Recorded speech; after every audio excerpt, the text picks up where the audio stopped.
নবী জীবন বলেন যেই ব্যক্তি ইমানের সাথে সওয়াবের নিয়তে পবিত্র মাহে রমজানে দাঁড়িয়ে দাঁড়িয়ে তারাবির নামাজ আদায় করবে আল্লাহ রাব্বুল আলামিন তার পূর্বের সমস্ত গুনাহগুলি ক্ষমা করে দেবেন। সুবহানাল্লাহ। এজন্য তারাবির নামাজ পড়তে হবে। রমজান এমন একটি মাস যেই মাসে অন্যান্য মাসে একটি নফল ইবাদত করলে যে সওয়াব রমজান মাসে একটি নফল ইবাদত করলে আল্লাহ রাব্বুল আলামিন 70 গুণ সওয়াব বেশি দেন। সুবহানাল্লাহ। একটা ইবাদত করলে অন্যান্য মাসের তুলনায় 70টা ফরজের সওয়াব আল্লাহ রাব্বুল আলামিন আমার আপনার আমল নামে দান করেছেন। এই যে আমাদের প্রতিযোগিতা চলছে, অথচ আজকে বর্তমান সময়ে তারাবি নামাজকে কেন্দ্র করে আমাদের মাঝে বিভিন্ন ধরনের ইখতিলাফ মতবিরোধ দেখা যাচ্ছে। কেউ বলেন তারাবির নামাজ 20 রাকাত, কেউ বলেন 8 রাকাত, কেউ বলেন 11 রাকাত। এই যে আমাদের মাঝে একটা ফাটল তৈরি হয়েছে, এক একজনে এক এক রকমের মতামত পেশ করে।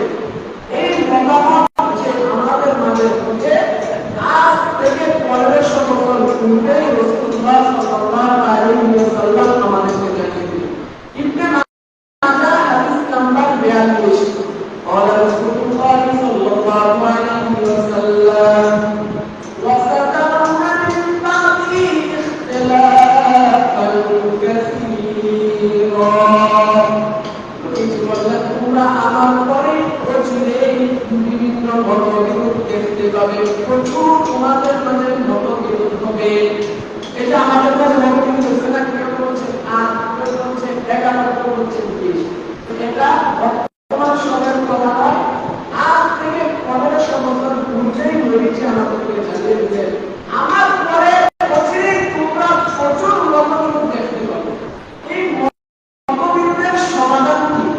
রাসূলুল্লাহ সাল্লাল্লাহু আলাইহি ওয়াসাল্লাম বলেন ওয়ালাইকুম বিসুন্নতি। যখন তোমাদের মাঝে মতবিরোধ দেখতে যখন দর্শ করে কেউ করে মতবিরোধে লিপ্ত হবে, এক নম্বর মতবিরোধ থেকে পরিত্রাণের উপায় নবী জানিয়ে দিলেন। যখন তোমাদের মাঝে মতবিরোধ দেখতে সর্বপ্রথম তোমরা আমি সুন্নতকে আঁকড়ে ধরবে। নবীর সুন্নতকে আঁকড়ে ধরবে। নবীজি বললেন যদি মতবিরোধের সমাধান আমি নবীর সুন্নতে না পাও, ওয়ালাইকুম বিসুন্নতি খুলাফায়ে রাশিদিনাল মাহদিয়্যিন। নবীজি বললেন এই মতবিরোধের সমাধান যদি নবীর সুন্নতে না পাও, আমি নবীজি হেদায়েত প্রাপ্ত খুলাফায়ে রাশিদিন সাহাবায়ে কেরামের সুন্নতকে আঁকড়ে ধরবে। আর কুরআনে নওয়াজিজ নবীজি বললেন কিভাবে আঁকড়ে ধরতে হবে। এই যে মতবিরোধের সমাধান কিভাবে হবে, নবীজি বললেন রাত্রি নয়, সামনের রাত্রি নয়। এই মতবিরোধের সমাধান যখন যদি তোমরা চাও, তখন তোমরা মাটির কাজ দিয়ে সেটাকে আঁকড়ে ধরবে। সুবহানাল্লাহ। এজন্য নবীজি মতবিরোধের সমাধান দিয়ে দিলেন। যখনই তোমাদের মাঝে মতবিরোধ হবে, সর্বপ্রথম তার থেকে পরিত্রাণের উপায় হলো তোমরা আমি নবীজির সুন্নতকে আঁকড়ে ধরবে।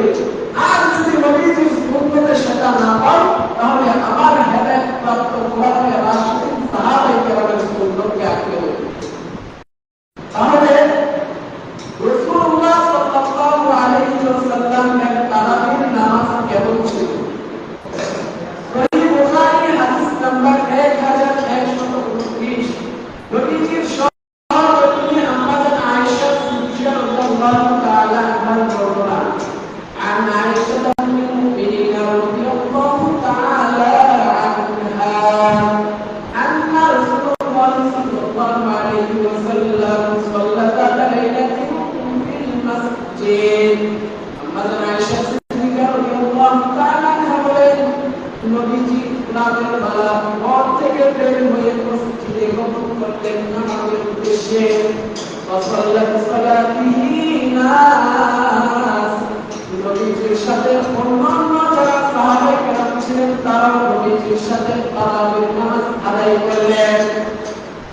সুম্মা সাল্লা বিনা কাবিলা আমরা যারা ইশারের দিকে রাদিয়াল্লাহু তাআলা বলেন এরপরে নবীজি ঘর থেকে বের হয়ে মসজিদে গেলেন। মসজিদে গিয়ে নামাজ আদায় করলেন। তাকে সুবহানাল্লাহ আমরা যারা আয়েশা বলেন প্রথম দিনের তুলনায় দ্বিতীয় দিনে মানুষের সাহাবায়ে কেরামের সমাগম বেশি দেখা গেল। অন্য হাদিসের মধ্যে আসছে প্রথম দিন যে সমস্ত সাহাবায়ে কেরাম নবীজির পিছনে নামাজ আদায় করলেন তারা সকালবেলার ঘুম থেকে জাগ্রত হয়ে কষ্ট করে একে অপরের সাথে সাথে লাগলেন। এমন অনেক আমল নবীজির কাছে দেখতে পেলাম যার অন্য নবীজির কাছে আমরা দেখি নাই। এই কথা শুনে তারা সাহাবায়ে কেরাম সমস্ত সাহাবায়ে কেরাম মসজিদে নববীতে দ্বিতীয় দিন আগমন করলেন। নবীজি সাল্লাল্লাহু আলাইহি ওয়াসাল্লাম এরপরে তুম্মাতুমাউ মিনাল লাইলাতি সালাসাতি আল-রাবিআ তৃতীয় এবং চতুর্থ দিন সমস্ত সাহাবায়ে কেরাম মসজিদে আগমন করলেন। এমনকি মসজিদের সংকলন হচ্ছে না, পুরো মসজিদের মধ্যে সাহাবায়ে কেরাম ভর্তি হয়ে গেল। তারা নামাজ আদায় করবে। ولم يخرج إليهم رسول الله صلى الله عليه وسلم কিন্তু প্রধান বিষয় হলো তৃতীয় এবং চতুর্থ দিন নবীজি আর মসজিদে আগমন করে না। নবীজি বললেন যখন সকাল হলো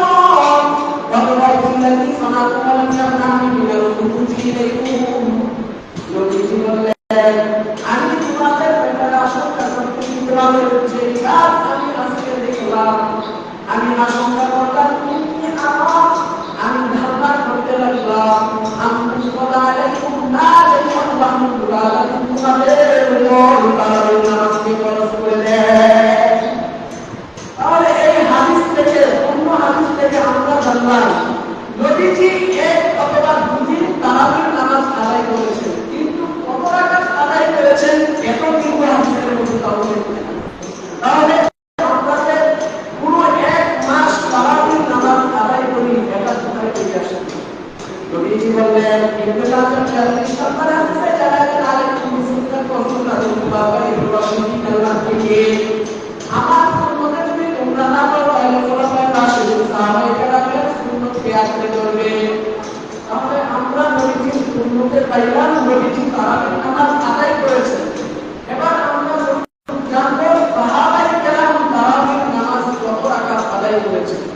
একটি হাদিসের কিতাব যার নাম মুওয়াত্তা ইমাম মালিক, ওই কিতাবের মধ্যে হাদিস আসছে ইয়াজিদ ইবনে রুবাহ রাহমাতুল্লাহি আলাইহি তিনি বলেন কানা আল্লাহু ইয়াকুমু ফি যামানি উমর ওয়া খাত্তাব রাদিয়াল্লাহু তাআলা আনহু বি 23 রাকাত।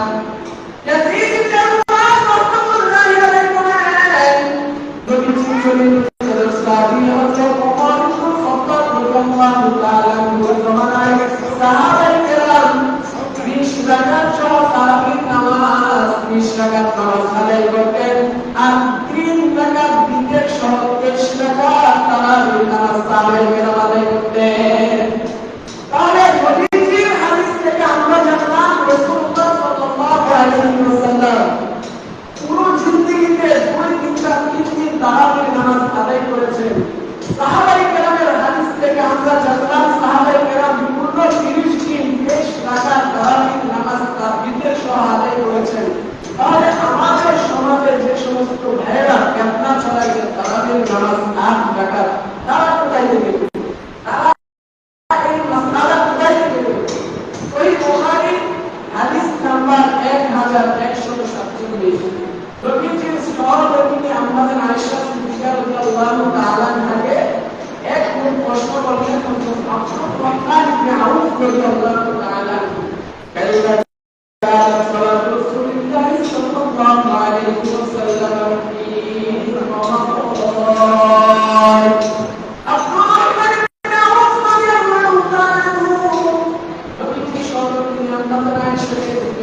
বলেন মা কানা রাসূলুল্লাহ সাল্লাল্লাহু আলাইহি ওয়াসাল্লাম ইয়াসুমু আলা ওয়ালিহি রাসূলুল্লাহ সাল্লাল্লাহু আলাইহি ওয়াসাল্লাম রমজান মাস এবং অন্যান্য 11 মাসে 11 রাকাতের বেশি আদায় করতেন না।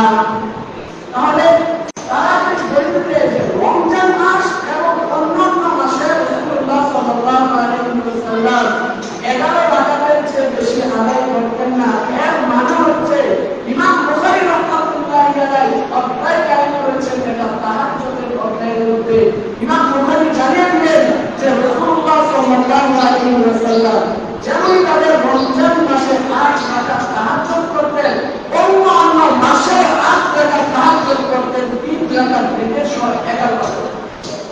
তাহলে তারা তাহাজ্জুদকে যেই নামাজটা রমজান মাসে তাহাজ্জুদ অন্য মাসে তাহাজ্জুদটাকে তারা একই নামাজ আবার রমজান মাসে কি করে তারা প্রশ্ন হলে একাধারে নামাজ পড়ে তাদের যে গরিব এটা হলো তাহাজ্জুদের ক্ষেত্রে তারা বলতে এজন্য আমরা নামাজকে পবিত্র মাহে রমজানকে কেন্দ্র করে নামাজকে চালু করার কোনো সুযোগ নাই। অথচ হাদিসের মধ্যে রাসূলুল্লাহ সাল্লাল্লাহু আলাইহি ওয়াসাল্লাম বলেন পবিত্র মাহে রমজানের নফল ইবাদত ফরজের সমতুল্য, একটি ফরজের ফরজ ইবাদত 70টি ফরজের সমতুল্য। এজন্য আমরা বেশি ইবাদত করব, তাসবিহ তাহলিল পাঠ করব, আল্লাহর